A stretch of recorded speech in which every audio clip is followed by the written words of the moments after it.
I got an interesting comment from an audience member. It was in a conversation where, they said nobody cares about which company sells games and whatnot, because basically a lot of my content here, and I'm sure other people's content will, involve sales and performance and metrics and all the above. I love doing that kind of stuff. Always enjoyed it. However, I don't agree, neither do you agree, that gamers don't really care about those sales. Simply because, number one, you're probably watching this video. Number two, the demographics of gamers are now much more older gentlemen, of which we've gotten to the point where we kind of care who we're giving our money to and, how they're spending our money. I mean, look at the games that have been so controversial this last few years. What have gamers done? They've simply just not bought it because they cared enough to actually care about the situations or the scenarios surrounding those games. So we actually do. In pushing back and saying these companies, basically, you don't want them to run out of hand, the audience member of mine conceded and said, well, they do care. So good, welcome on board. And they said, I care if they provide the games that I want to play. And then they said this about PlayStation, which I thought was kind of a critical error. PlayStation is doing that. And as long as they continue to do that in a large capacity, and I was like, wait, hold on, large capacity? To what extent? They will continue to dominate the market. Whoa, dominate the market. And then they said, no matter how much Grift is on YouTube. Come on. We got to use the Grift one now? All right, let me show you the Grift. These games that you're pointing out, right, that you say PlayStation brought to you, and, as long as they bring these games to you and you're happy and you're fine. These games were always going to come to you. That's the Grift. PlayStation literally packaged ice and sold it to an Eskimo because a lot of folk are not paying attention.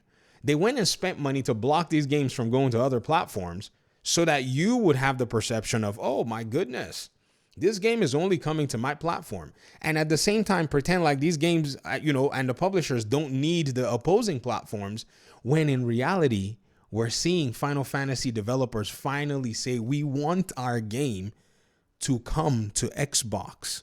They've dropped it on PC. Silent Hill could not do the, full-blown exclusivity. And Stellar Blade, the talks are now in the air that it's going to PC. And Black Myth thrived more on PC. So let's go ahead and tone down that large capacity talk, because the capacity was not large in the very first place. I think it was respectable, but it was then decreased as Concord was obliterated from existence. There's a lot that needs to be put in here. I think a lot of my fellow PlayStation fans, you spend too much time with, people that have been telling you, or at least have been supporting PlayStation's grift, because that's what PlayStation has been doing. They've basically been, putting blinders over the eyes of their consumers that really do believe that this platform is something that it's not. That's, I think, the biggest challenge in gaming, because, again, even when we point to you and say, hey, by the way, there's nothing really special going on here, simply because the numbers don't even support a lot of this, talk that's coming out here.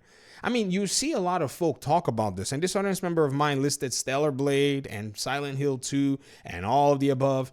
But then when we go and look at, behind the curtain, what we see is actually really weird. Like, believe you me, it's so strange. The very first time I saw it, I was like, what?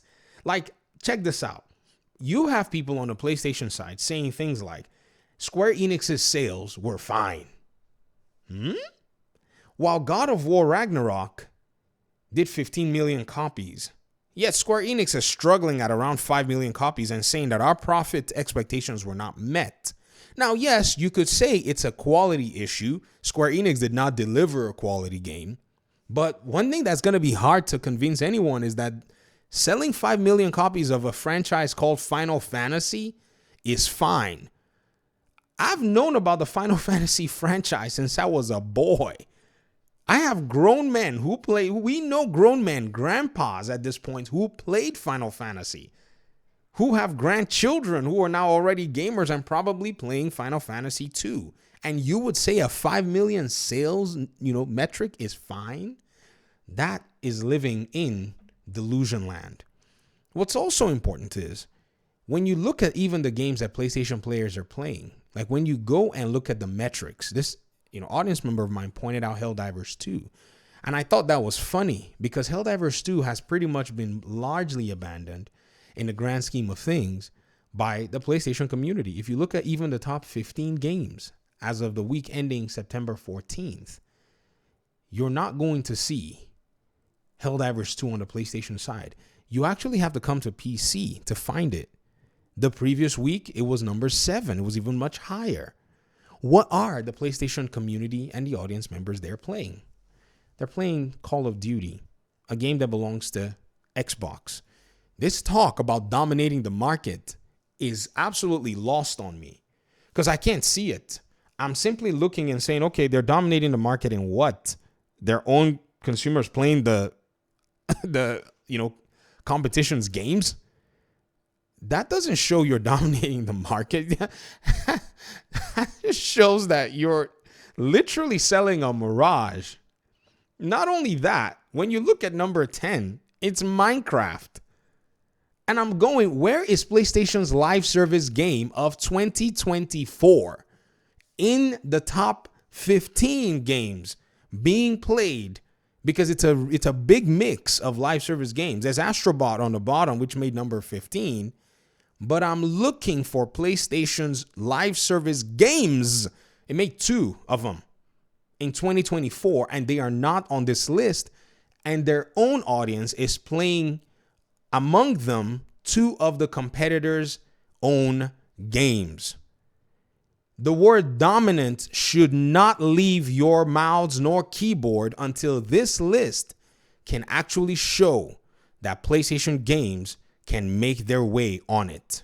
Until then, let's defer that thinking and let's pretty much point out where the grift really is. Because if you're believing that, then you have been played. I'm sorry. Because of this madness on Twitter, people like Matt Piscatella, who's basically the director at Circana that brings the data out, he had to close his Twitter account and leave because a lot of these folk, even when you provide them with the evidence in front of them, they'll still be saying some stuff that you're wondering, what is going on here? So the man had to run to other platforms. I won't say run, but he had to be like, man, this is crazy. So I have to follow him on LinkedIn, which is already making me a little irate because now I got to follow him to LinkedIn to go basically confirm what we already all know. And so when we look at the list again, it's Black Myth Wukong, a game that doesn't belong to PlayStation in the single player ranks that's showing up on there. Now, yes, you'll probably have some of these single player games, but look who was at number 1 again, week ending October 5th. It's Call of Duty again. See, the longer you spend on this channel, the more I'll start to help maybe, in a sense, carve away a lot of that coding of nonsense that's pretty much been dumped on you. Look at number 9, it's Minecraft. Apex Legends made its way there, and somehow Dead Space, did it go on sale? Rainbow Six Siege, Ubisoft game? UB Punching Bag Soft game is on number 13, and you say dominant? You gotta help me here. Like, you know what I mean? Like, you really gotta help me. MLB The Show. It's multiply. MLB The Show 2024. MLB The Show. Did we remember when we made the series of videos in MLB The Show 2024 and we pulled up that list on Wikipedia that could not be confirmed, but the sales looked really low because, and the only way we could actually, I think corroborate that was that at 2 million copies, MLB The Show 2021 sold 2 million copies, and they were like, it's the fastest selling. So basically, we're saying this game had never sold that fast before at that pace. So we knew that MLB 2021 was the groundbreaker, and guess who was at the back end of that one? Xbox, was also at the back of it because the game had just made its way to Xbox via Game Pass to help carry that game. With the article saying, well, it was MLB's decision. I was like, yeah, it was MLB's decision, yet Sony's developers were over there cranking the game out and making the port for it. Please. See, right now, the gaming industry doesn't have any dominance simply because the market is mostly stagnated. However, certain aspects of the market are dominant.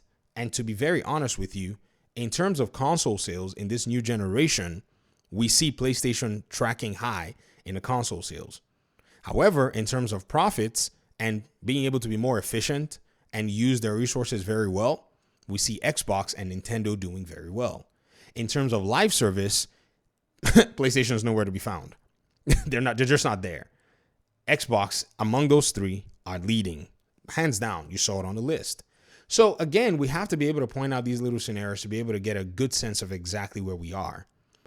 In the area of single player games, it's not even PlayStation. Obviously, you just saw that list, didn't you? There's no PlayStation game to actually make its way to that list right now. Not saying they wouldn't have any in the next few years, but those will be competing with other single player titles. And believe you me, the more they compete, the more and more they start to get exposed in the area that they've basically hedged majority of their bets from the PlayStation 4 days.